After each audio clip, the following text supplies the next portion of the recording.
Teachers, वो private teachers हुजनि, government teachers हुजनि, कॉलेज टीचर हुजनि, यूनिवर्सिटी टीचर्स हुजनि या केर बि हुजनि, फहद कुरैशी उन्हनि सां इहो हिकिड़ो अर्ज़ु रखी सघे थो। उस्ताद जो पेशो आहे पैगंबरी, पैगंबर हेठि लथो आहे दर्स ॾियण लाइ, इहा त माना तव्हांखे ख़बर हूंदी। अगरि जे उस्ताद जो पेशो पैगंबरी आहे त जेके हेठि तव्हांजा असहाबी छोकिरा वेठा आहिनि उन्हनि खे बि त को दर्स त ॾियो न।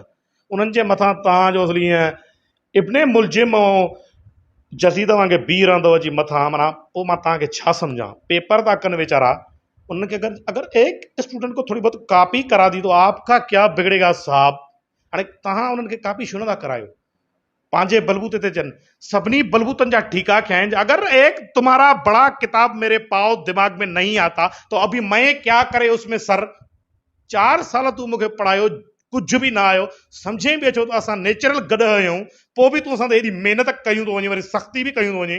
ईअं न त नेचुरल गॾ खे को गाॾो विझी थोरी महिनत करायां, सामान लोड कयां, तूं बि कुझु हथ पेर हणंदे त गॾ बि अॻिते हलंदो न हणंदे त असां छा कंदासीं। बाक़ी हाणे तुंहिंजा लेक्चर इहे बोरिंग ओबासिन वारा बोरिंग लेक्चर मां बि यूनिवर्सिटी में वॾा ॿुधा आहिनि। I don't like sir.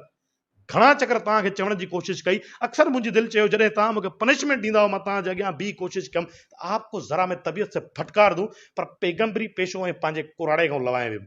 अभी ना तो मेरा कुराड़ा रहा और ना आप मेरे टीचर हो, तो अभी मैं शर्माएगा नहीं।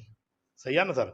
हाणे चवण जो मक़सदु त तव्हांजे करे केतिरा ई स्टूडेंट्स डिप्रेशन में हलिया था वञनि, के त सुसाइड तक करण लाइ तयारु थी विया। ऐं हिननि जी सुसाइड ईअं ई हूंदी थी, चिॿे पखे ते टंगींदई पाण खे, त जीअं तकड़ में किरूं त मरूं बि न। माना हिकिड़ी सिंपथी गेन कुता अथई, ये सिंपथी गेन कदा वठंदई।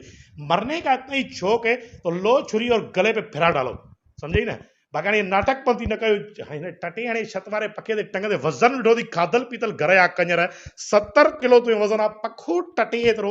वरी रवा बि उहे खणंदई छोकिरियुनि वारा जेके इहो ॾियारी वारा न हूंदा आहिनि रंग वारनि वटि, ये रंग कराए त पीलो हणाए त पीलो पाए, अॻिले हफ़्ते मां गुलाबी पाईंदसि। पोइ इहे ज़लील ॾियारी वारा इहे रखी ऐं पाण खे फांसी ॾियण जी कोशिशि कंदी, जीअं हल्कियूं हिते बसि कंध ते रहड़ा अचनि, मरना नहीं है, सिंपथी गेन करना। ये सिंपथी गेन कुता बि तव्हां वधाया आहिनि। सो टीचर्स प्लीज़ यार कोशिशि कयो त तव्हांजो माना हिकिड़ो, अगरि हिकिड़ो को पढ़णु चाहींदो न, उहो किथे बि पढ़ी वेंदो, तुंहिंजी यूनिवर्सिटी सां हुनखे फ़र्क़ु नथो पए। पोइ खणी हुनखे अमेरिका मोकिलींदे न। मूं जहिड़े शागिर्द खे किताब खणी आयो मां अमेरिका में पढ़णु वञा, सॼो एयरपोर्ट बुजारे त हेड़े हेक जी थिक कदी किताब तो खणी वञे। त माना इहा उहो मिसाल आहे न। त अगरि कुरैशी अगरि माना शराब खाने में बि गिलास खणी खीर जो वेहंदो न, तॾहिं बि चवंदा ये साला ड्रिंकर है। हर को पंहिंजे मिज़ाज जे हिसाब सां हूंदो आहे। अगरि कोई नथो पढ़णु चाहे त तव्हां हुनखे ॿियूं एक्टिविटीज़ छो नथा करायो। को फुटबॉल में पंहिंजो नालो करे सघे थो, क्रिकेटरनि खे बि इंग्लिश ॻाल्हाइणु न ईंदी आहे, उहे बि मैट्रिक फेल हूंदा आहिनि, फेल। उन सां इहो न आहे। ऐं टैलेंट जेको थी न सर, जेको टैलेंट आहे न, उहो को बाउंड्री नथो सम्झे, उहो बाउंड्रियुनि खां क्रॉस करे वेंदो आहे। ऐं एजुकेटेड ऐं अनएजुकेटेड जी लाइक तव्हां कयो ई न त बहितर आहे। अक्सर जेके जीनियस पीपुल आहिनि उहे कॉलेज ड्रॉप आउट आहिनि कुरैशी वांगुरु। सर डोंट टेक पर्सनल, सम्झो न। हे जेको आहे हिकिड़ो माना हिकिड़ो ख़ाली फन जो मुज़ाहिरो आहे ऐं व्यूज़ वधाइण जे चकर में कुरैशी बि लॻियो पियो आहे। पोइ इहा हिकिड़ी व्यूज़ वधाइण जी जंग आहे। दुनिया करे थी तो हमने किया तो क्या गुनाह किया। बाक़ी पर्सनल मुंहिंजो कोई गर्ज़ न आहे। बाक़ी उस्ताद आहे पैगंबरी पेशो, हे जस्ट तव्हांखे हिकिड़ो खिलाइण लाइ। ऐं लेडीज़ टीचर्स आहिनि न, उन्हनि सां कुरैशीअ जी वॾी दिलि आहे कसम सां। हाय हाय हाय हाय, कहीं कभी फुर्सत में मिलिएगा आपको चाय पिलाएंगे।